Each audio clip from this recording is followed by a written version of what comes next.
Welcome to Lynn Cullen Live. Talk radio without the static. Email your questions and comments to lynncullenshow@gmail.com. And now your host, Lynn Cullen. Excuse me. Here we are, and a good morning at you. It's March 28th, sunny, frigid day here in Pittsburgh, PA. Shall we start a little light and head into some of the heavier stuff? Everybody's talking about Will Smith hitting Chris Rock at the Olympics. That's what I was going to say. At the Academy Awards, I have to say I was not watching. I have religiously watched the Academy Awards since I was a kid, and they seem absolutely irrelevant now, since Hollywood doesn't really make good movies. All the good stuff's happening on streaming services. I don't know. Not into it. I'm not into the whole congratulatory Hollywood thing and looking at women's dresses and blah, blah, blah. Anyway, I had to, of course, look at video of the incident because everybody's talking about it. And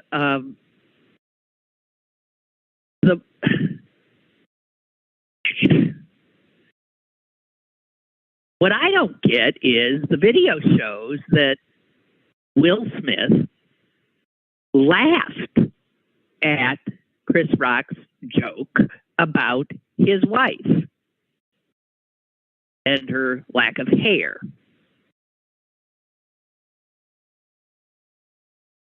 His wife did not laugh. And after laughing, it took him about 2 seconds, I guess, to leave his chair and stride up to the stage and slap an astonished Chris Rock. And then he returned to his seat and screamed twice, I don't know, keep my wife's name out of your effing mouth. All right.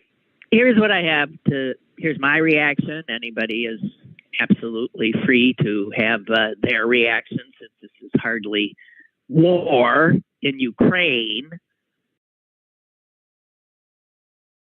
or a Supreme Court justice's wife now actively seeking to overthrow a legitimate presidential election. No, this is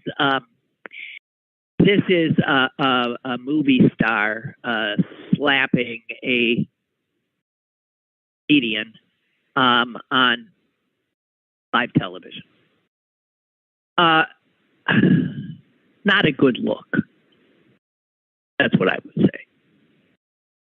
Not a good look.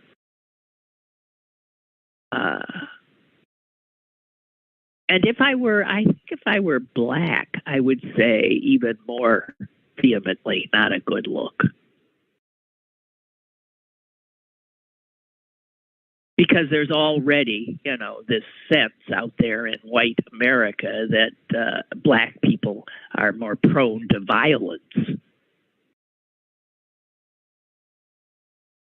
Also because celebrities in the United States are looked up to for a million reasons. Not good. And then I went on to read Will Smith's acceptance speech. I didn't see it. I read it. I'm glad I didn't see it. I read it. If I'd seen it, I would have cringed throughout. What a weird guy. Very good actor. I saw the movie. Not a great movie, but he did a great performance. Whatever. it was just not a good thing. And at the same time, I would say for Chris Rock, not great to make a joke about a woman's lack of hair when, and I didn't realize this, she has alopecia, which would mean her hair, falls out. And so a shaved head is a way of dealing with that. God almighty. And so, Will Smith and this negative, violent moment steals the show. Because violence, just ask any television news producer, violence always leads. And it's unfortunate. Anyway, the Oscars don't much matter. I do understand that Ukrainian President Zelensky had, I don't know personally, but had through intermediaries tried to see if he could make a surprise video appearance, he being a fellow actor and popping up everywhere these days from undisclosed locations. And I'm sort of shocked that it didn't happen. And I'd like to know why it didn't happen. That would have been, no, even if Zelensky had shown up, Will Smith slapping Chris Rock would still be the lead, I suspect.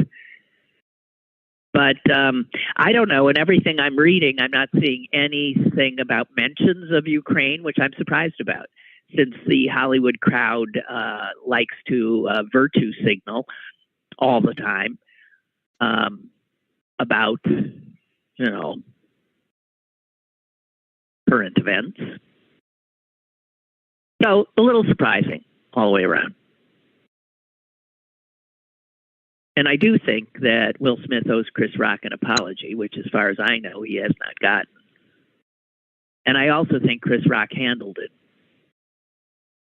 very well. That's all I'm saying.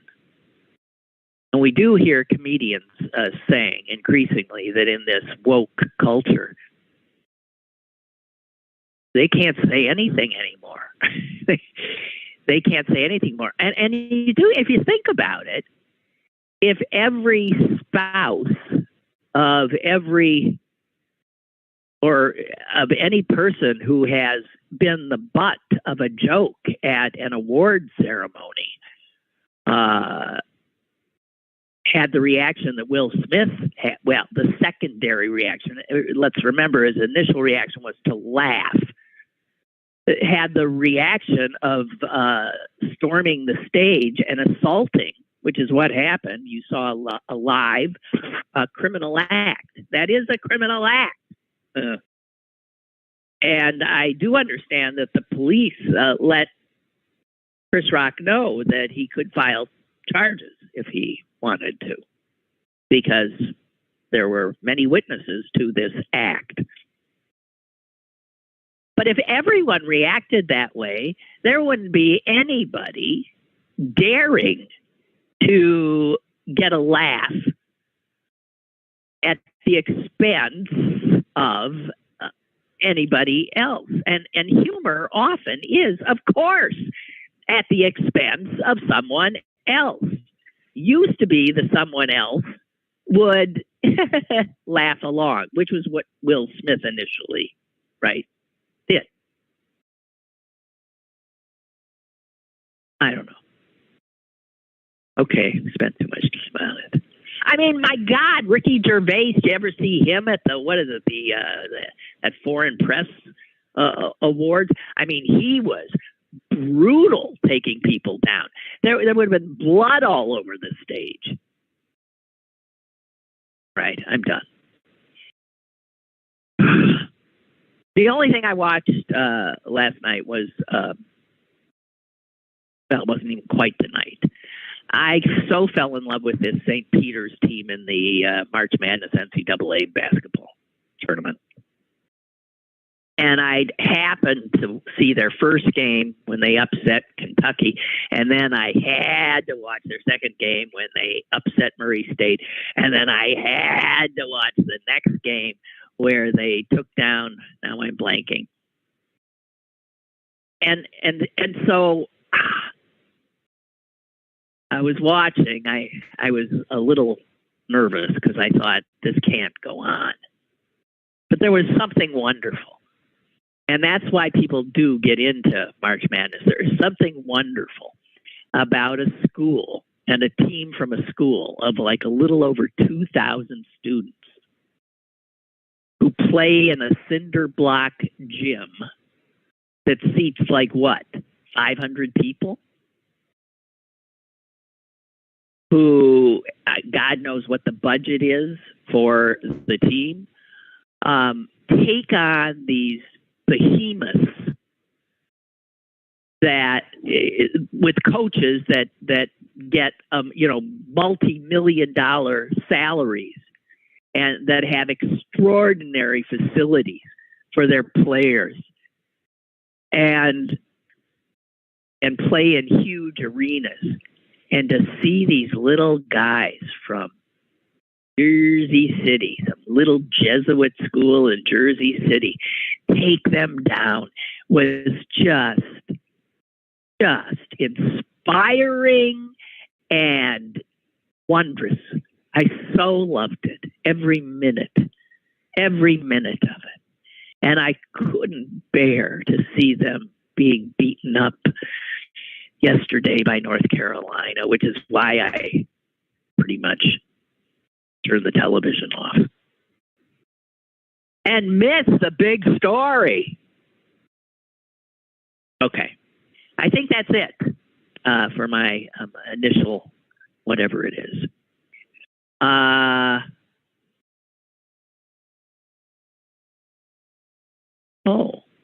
Milton, I wish I'd seen this before I went off.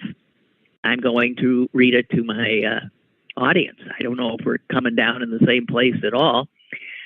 Milton writes, doubtless you'll be discussing the happenings at last night's Oscar award ceremony. I'm not sure if you are aware, but to many in the Black community, Jada Pinkett Smith, that's Will Smith's wife, is not held in very high regard. Oh, no, I did not know that. Thank you, Milton. In fact, many of us who have casually observed the relationship between Will and Jada feel that as an actor and a man, Mr. Smith's success and admiration has blossomed despite Jada's seemingly endless campaign to elevate her voice and celebrity at his expense. Huh. You're sure? Really? I don't know about any of this. We've noticed that whenever Will has garnered praise from the Hollywood community, Jada causes collateral drama to redirect the spotlight in her direction. There isn't time here for me to review the examples that fans of Will Smith are discussing on Black Twitter, and other social media outlets. But for many of us, this latest fiasco is the culmination of years of Jada's attempt at celebrity relevance at the expense of Will and their children. I wrote this last night shortly after the slap heard round the world.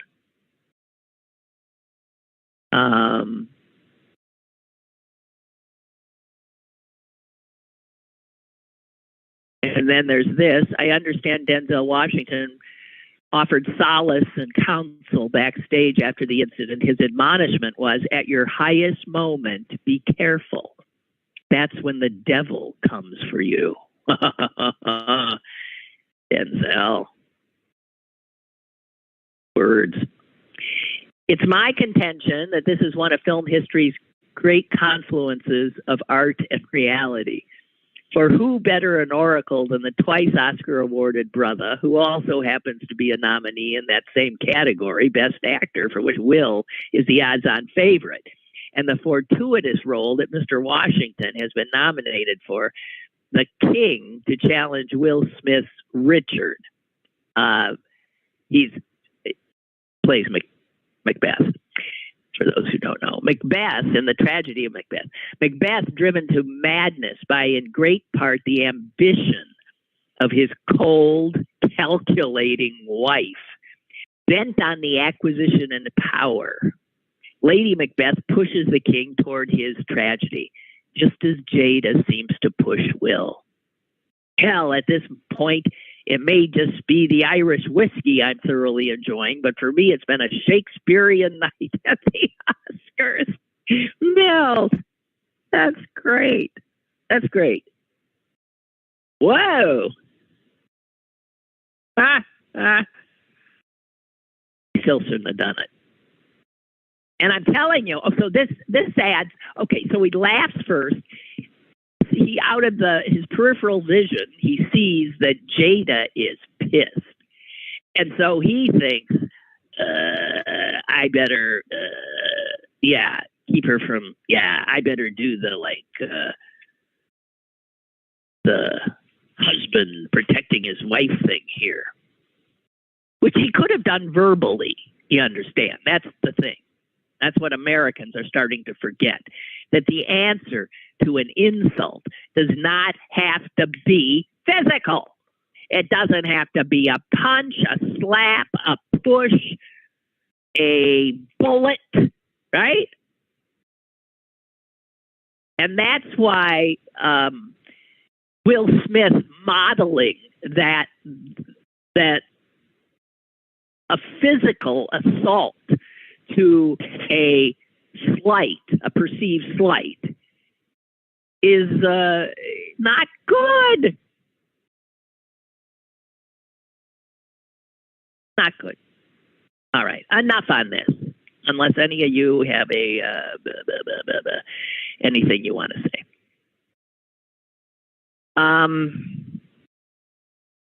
I gotta do this Ginni Thomas thing. I mean, I knew she was a right-wing nut.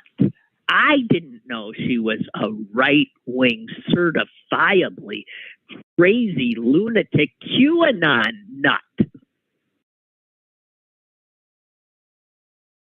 Wow.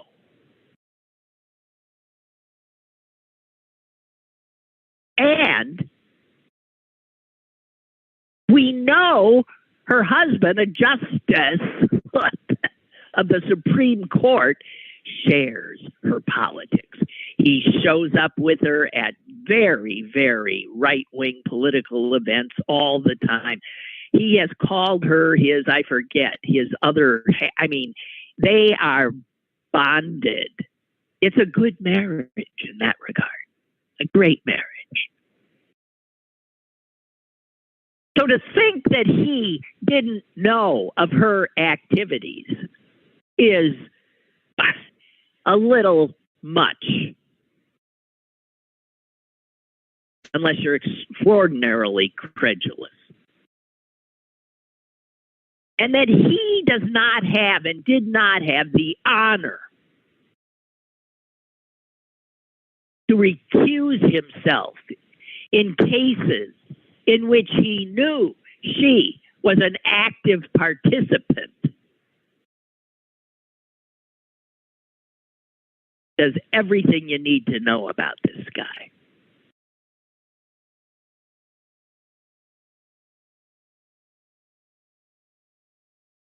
She texts the president's chief of staff, do not concede.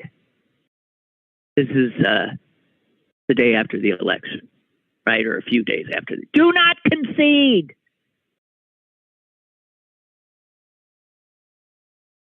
It takes time for the army who is gathering for his back. Wow. That is the It takes time for the army who is gathering at his back, for his back. Don't concede. We can handle this. Give us time to get the troops together. And then here's where she's falling nuts. Release the Kraken. What the fuck? Release the Kraken and save us from the left. She pleads to the president's chief of staff.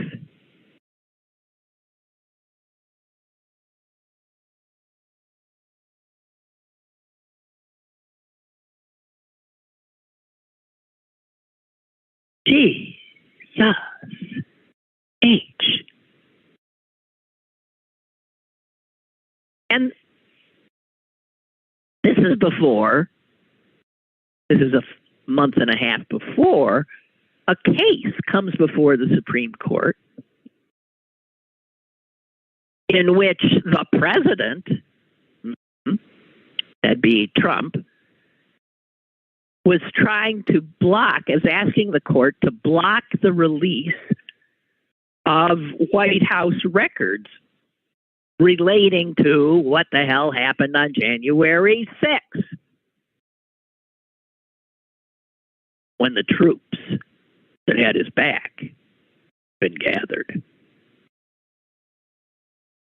And this unbelievably right-wing court said to the nationalistic, fascist, racist in the Oval Office, "Are you kidding me? You don't have a leg to stand on here." Except for one.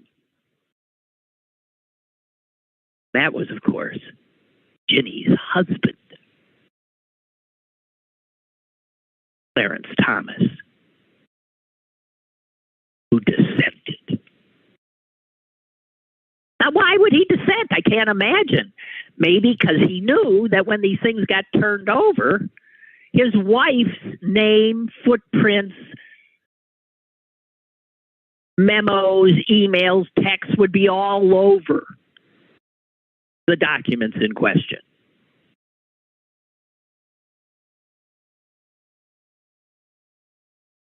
It's pointed out often that the Supreme Court rules, and it doesn't have an army to make sure that its rulings are. In other words, it has no enforcement. It rules.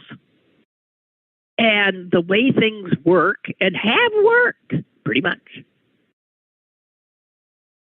without the ability to enforce, we accept. Even if we're screaming in disbelief at the decision, we accept the authority of the court. That is not a given. And it's especially not a given when the court continues to lose authority and credibility and legitimacy. And this incident is Exhibit A. If he does not, I really think he should step down, and I'm hardly alone.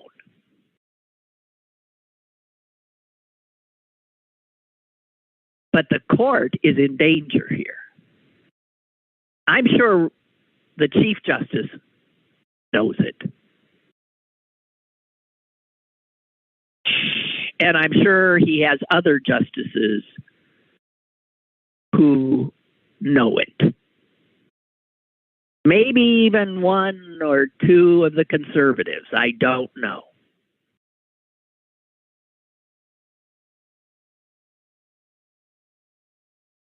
But the Republican Party has been working really a long time to destroy the legitimacy of this court. Mitch McConnell is their point man on this. I mean, just stop and think what they've done just in recent history. They literally took away, unconstitutionally, I'm sure, took away Barack Obama and Barack Obama's, obvious. What am I trying to say here? To nominate, there was a Scalia's death, vacancy on the court. The president then nominates a new justice. And that's where this theft occurred, with Mitch McConnell and the Republicans saying, no. It is way too close to the end of your tenure. It was not. It was like a year, almost a year from the end of Barack Obama's tenure. And this had been an excuse never used before. But Mitch McConnell and the Republicans refused to allow Obama, right? Obama tried. He put up Merrick Garland. And the Senate just let it sit there.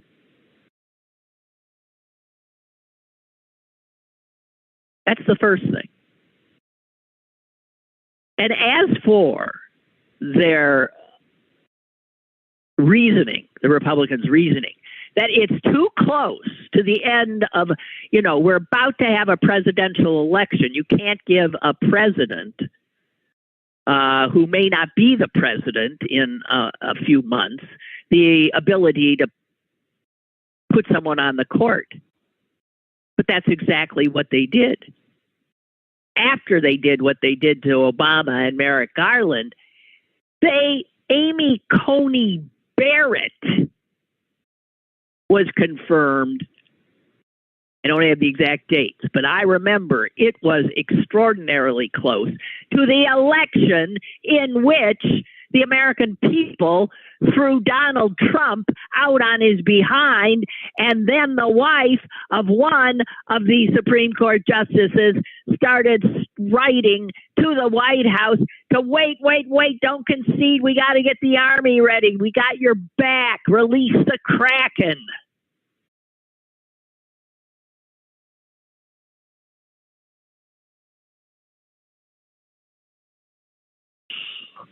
God.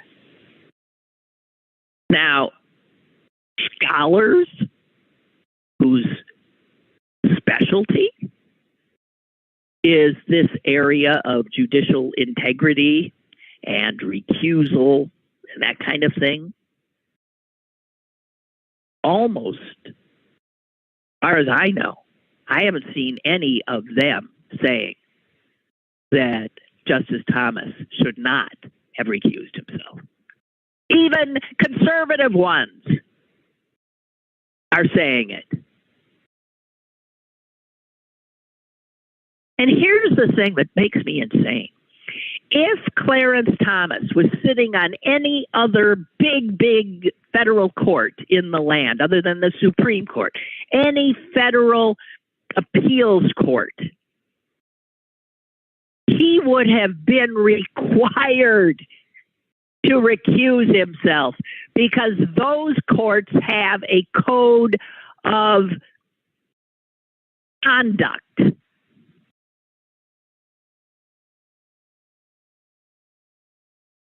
That would have been violated if he did not.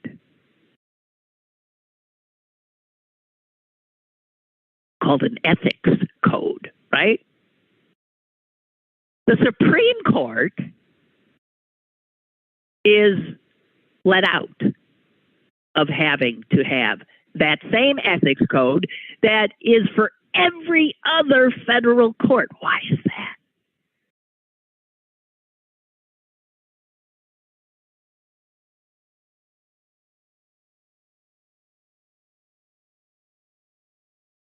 It's unbelievable.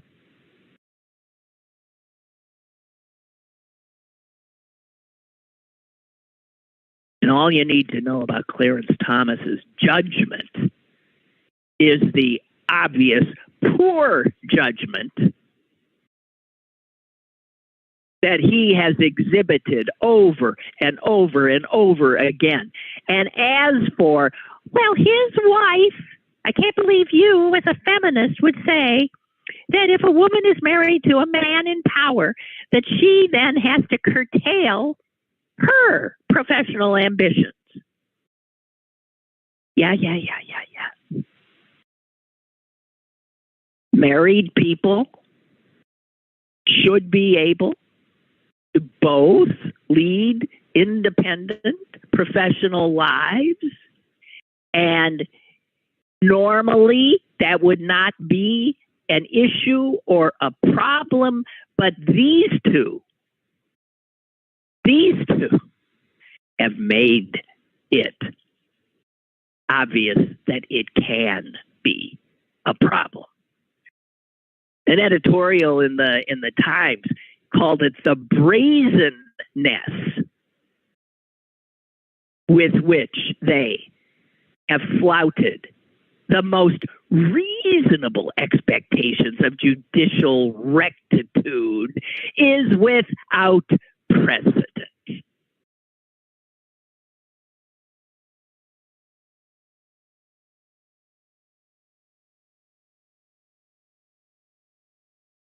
Not only does he need to recuse himself from a ton of other cases that are heading for the Supreme Court in regard to January 6th and Donald Trump, he really should, but he won't because he has no honor.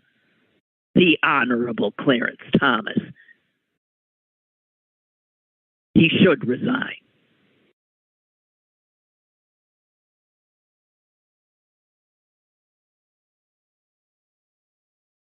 David says that release the Kraken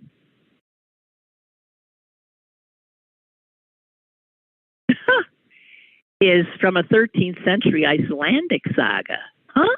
Really? That's my brother's specialty, Icelandic sagas. So he would know about the Kraken. From a 13th century Icelandic saga, I assume the people who use that phrase don't know that in the end the Kraken dies. What is the Kraken? Like a monster of some sort? Dave from Washington also tells us, by the way, it is also a euphemism for taking a big dump. Okay, well, thank you for that.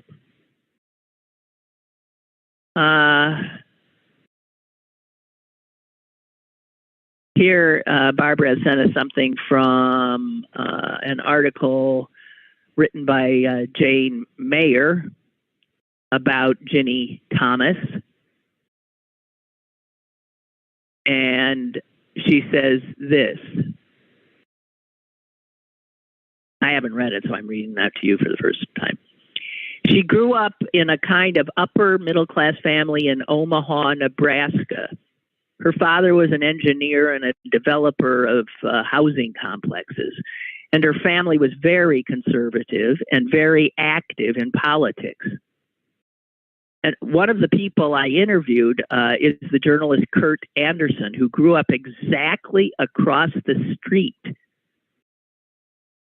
from her family. Good God, that's mind-blowing. Because Kurt Anderson is so brilliant and so such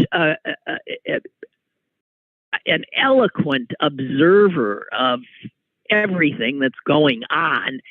And he grew up across the street from this nutcase, Ginni Thomas.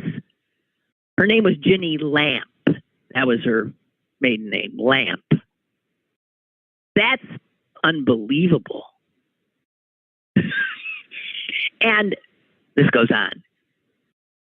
And Kurt Anderson's parents, well, this is Omaha, Nebraska, right? Kurt Anderson's parents were Goldwater Republicans. I mean, you're in Omaha, Nebraska. If you can find a Democrat, God bless you. You might want to start looking for four-leaf clovers. So there you got the Andersons living across from the Lamps, and both Republican families.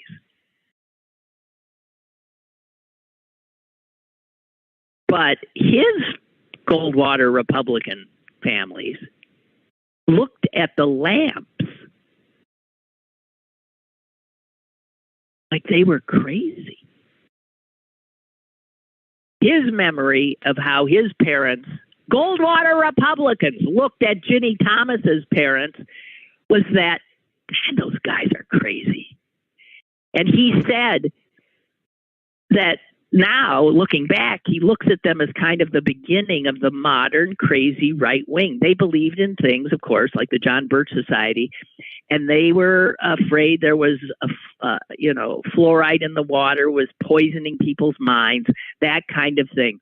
So she grew up in a family that had this crazed right-wing conspiratorial bent. That's fascinating. Let's talk about somebody else who should be and will be. Have we heard from Kristen Sinema yet? And will be sitting on the Supreme Court. And that is, of course, Ketanji Brown Jackson. And I just want to say that, I think I already have, that her rectitude and her calmness of demeanor was just mind-blowing to me. And the Republicans who questioned her,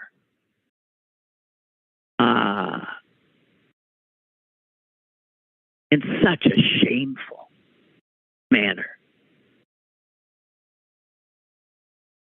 My brother said, my God, it was like, he said they were questioning her. The level of racism behind their questions were like, he said Black Sambo level. They've devolved to just publicly, absolutely being flat out like racists from forever ago. Probably aren't quite sure she's human. But Ruth Marcus pointed out something about Jackson's statement when with her daughters sitting behind her,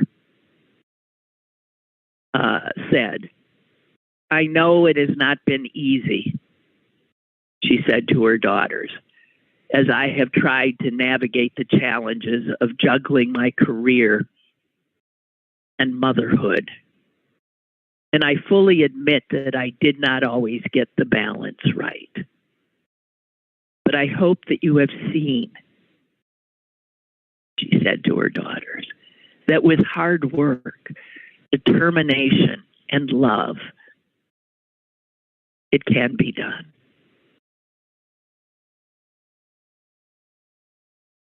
But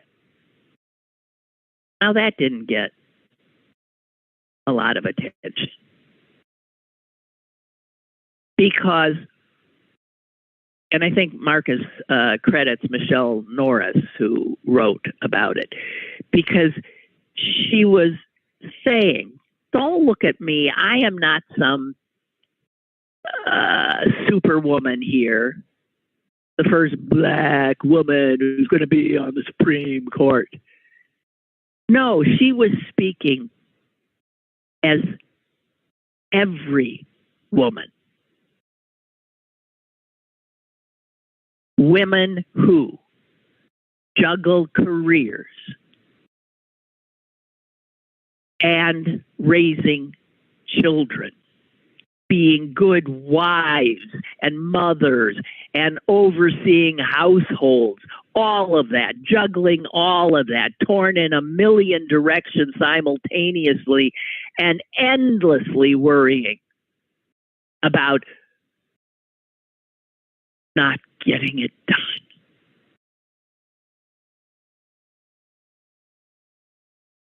So Michelle Norris writes, Jackson put the spotlight on the constant fear that as a mother, you're not getting it right.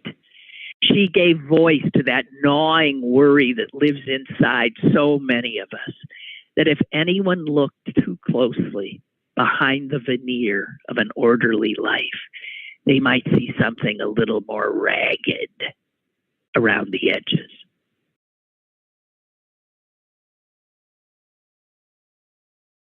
And it's so true.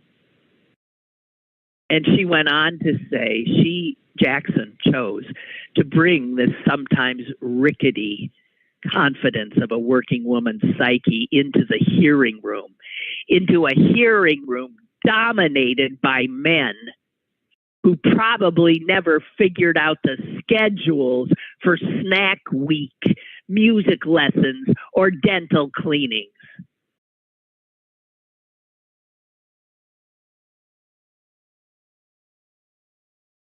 Every mom knows this tug. Every mom has felt its terrible pull. What a wonder. Be one of us so candidly, so humanely acknowledge it on her way to the highest court in the land.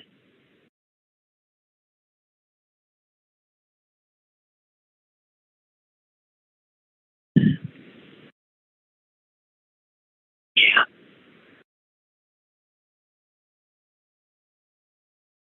All right. Hey, I want to point out, I can't believe it. You can't hear it, I hope. My poor neighbors. This is a young couple with 2 young children, and they bought an old house that they said just needed so much work, and I talked to them the other day, and they're starting to come unglued.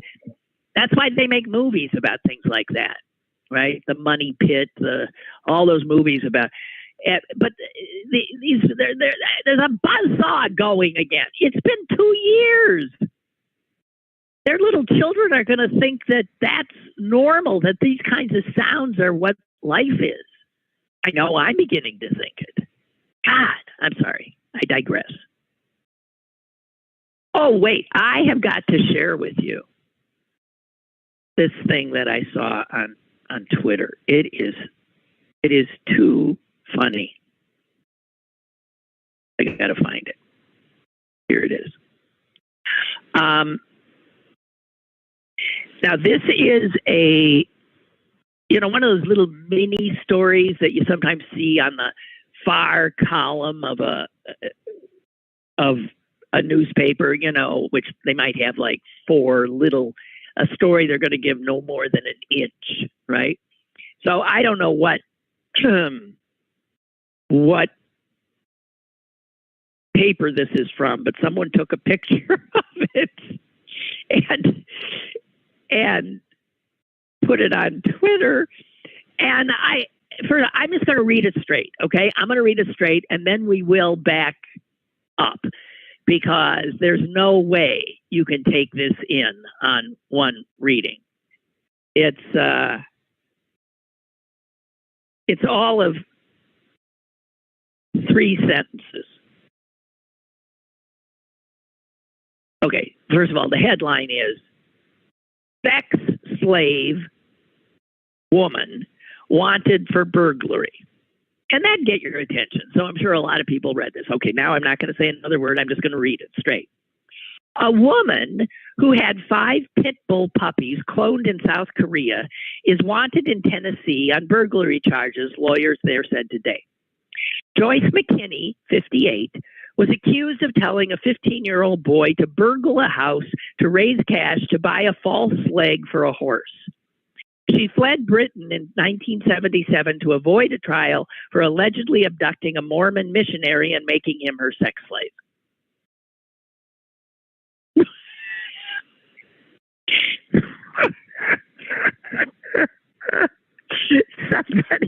Somebody put it on Twitter and said, at no point in this story was I able to successfully predict the next word in any of these sentences. What? You got a story here that has, it's a 1-inch story that has cloned puppies, North Korea, sex slave, prosthetic horse legs, and 15-year-olds being brought on to burglarize somebody. What the hell? Okay, so let's see here, just so you get it. Okay, so whoever this woman is, she ended up fleeing the country to Britain way back in 1977. Well, now, if she's 58 now, somebody do the math. How old was she when she had a Mormon missionary kidnapped sex slave? Wait, 77 is 23, 22, 42. I come up with she was 16. That cannot be true. It doesn't even compute. Somebody help me here. She's 58, and she supposedly fled to Great Britain in 1977 to avoid a trial for allegedly abducting a Mormon missionary and making him her sex slave. So that, at earliest, was in 1977 that she kidnapped some poor Mormon missionary who came to her house or something and tied him up and made her sex slave. And then she got found out and ran to Great Britain. But if she's 58 now, how old was she in 77? And I'm not good at math. I very quickly came up with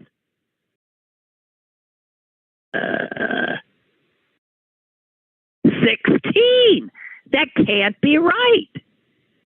At the age of 16, she abducted a Mormon missionary and made him her sex slave and then fled to the UK. Okay, I'll stop on that. We got that part of her history, although I'm not clear on the age. And then at some point, she ends up back in Tennessee. So I don't know what happened with the sex slaves. And she's now a middle-aged woman, 58 years old. And in between, she apparently got some press for having 5 pit bull puppies cloned in South Korea. Why would you first of all, why would you clone a puppy in the first place? And there are so many poor little pit bull puppies that are sitting in shelters. The fact that this idiot, this ridiculous human, added 5 at great expense, where'd she get the money? Anyway, so she had 5 pit bull puppies, who knows when, cloned in South Korea. And now she's been charged with burglary. Not that she was going to do it, but she apparently hired some 15-year-old kid to burgle a house. And why? Because she needed money to buy a prosthetic leg for a horse. I'm just saying. Okay. That is un-effing believable. How this newspaper managed to get that down into 1 inch, I don't know. And they shouldn't have. That's a story that should be a movie, right? That's a story that should be a book or a series. How do you get that down into those 3 sentences that leave us all wanting to know what the hell? I'm just saying.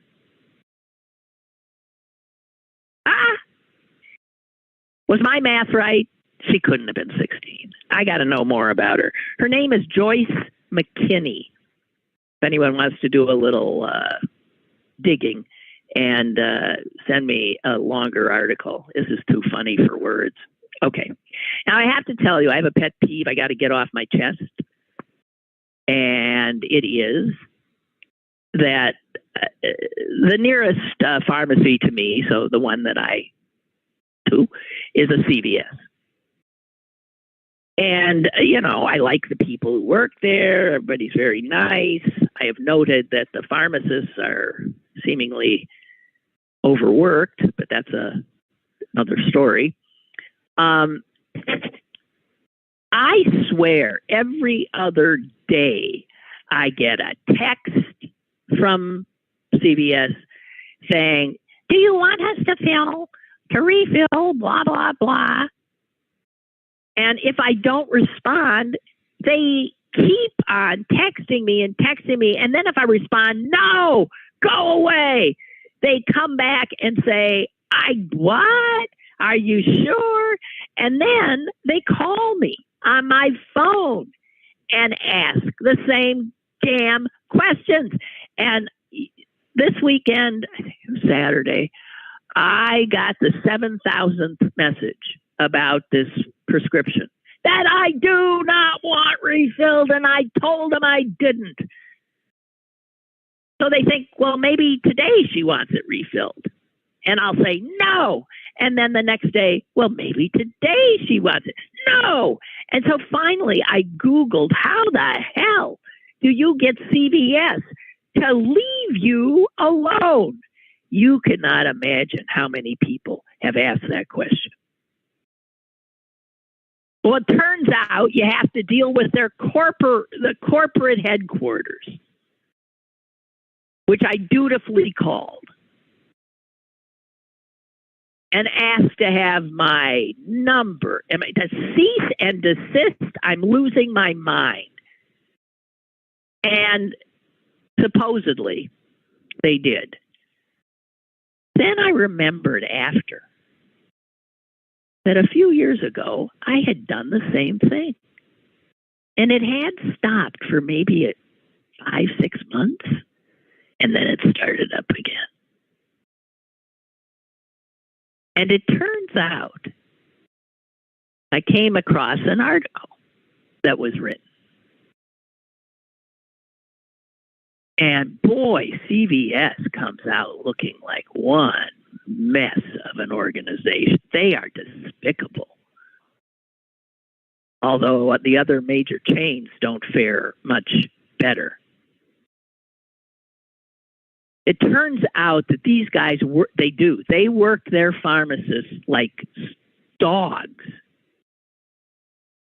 This article pointed out that one pharmacist in Pennsylvania wrote the state board that oversees pharmacy and told them the amount of busy work we must do while verifying prescriptions is dangerous.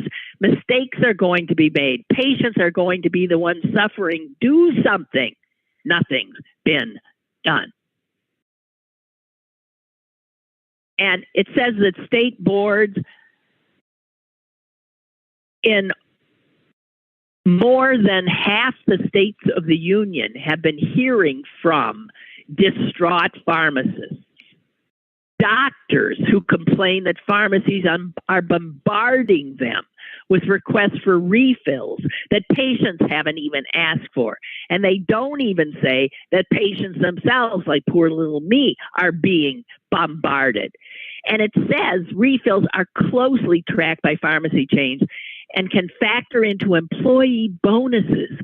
So they're poor.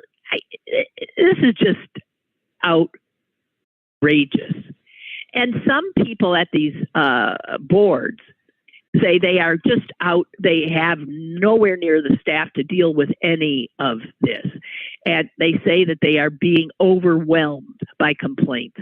The American Psychiatric Association is particularly concerned about CVS, which happens to be America's 8th largest company, because The Psychiatric Association says that CVS routinely ignores doctors' explicit instructions to dispense limited amounts of medications to mental health patients. And instead, CVS, using the dollars, keeps sending people. And the doctors are saying this is leading more patients to attempt suicide by overdosing.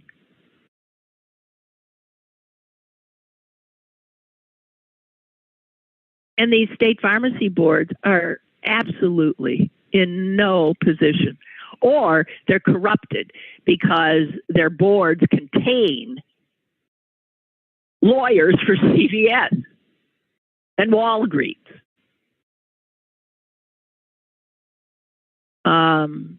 It's unbelievable. And there was a note in that CVS recently when I went saying that the pharmacy will be closed from, I can't remember what it was, 12 to 1 for pharmacists to have lunch. And I thought, oh my God, this has to be something that they were literally not letting these people eat. And rather than hire another pharmacist, they're just closed down the pharmacy in the middle of the day. CVS is a repulsive corporation, and I really need to pull out. It's such a pain in the neck, but I really need to pull out. You should not be... we should not be aiding and abetting them. And it also says in this article that pharmacists at CVS's are required to report, obviously, any errors made. And one of the things on the form that they have to fill out is whether or not they consider the patient whose medicine they screwed up because they're so overworked they can't see straight, is a media threat.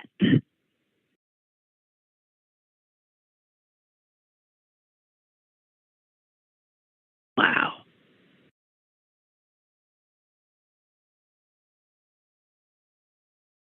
It is estimated, this is the last, it's been since 2006, there has not been such a comprehensive study made of medication errors. That's ridiculous. There should be a comprehensive study made every friggin' year. But 2006 is the last one where there are numbers, and it says that these kinds of mistakes by overwrought, overworked,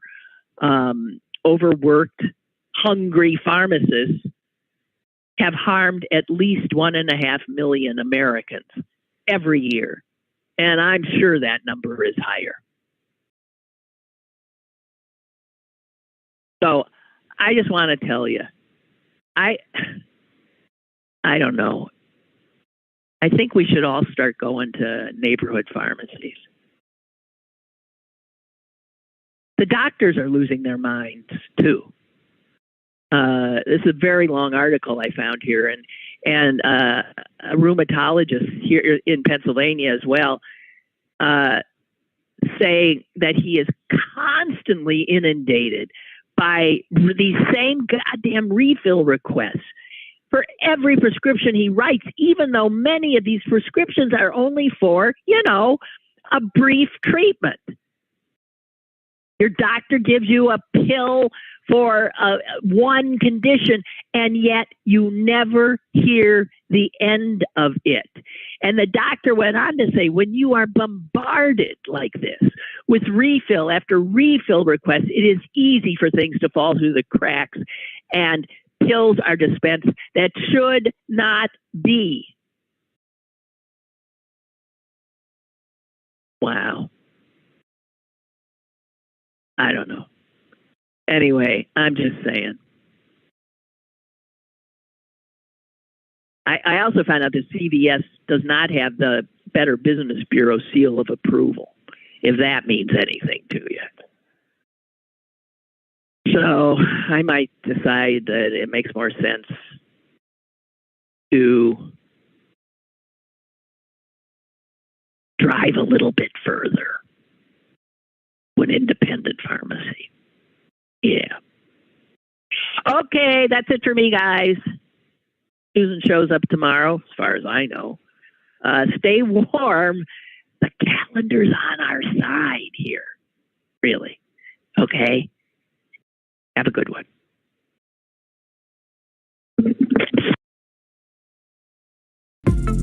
Lynn Cullen Live, Monday through Thursday from 10 a.m. to 11 a.m. and archived at pghcitypaper.com. The opinions expressed on Lynn Cullen Live are those of the host and do not necessarily reflect the viewpoints of Pittsburgh City Paper or its advertisers.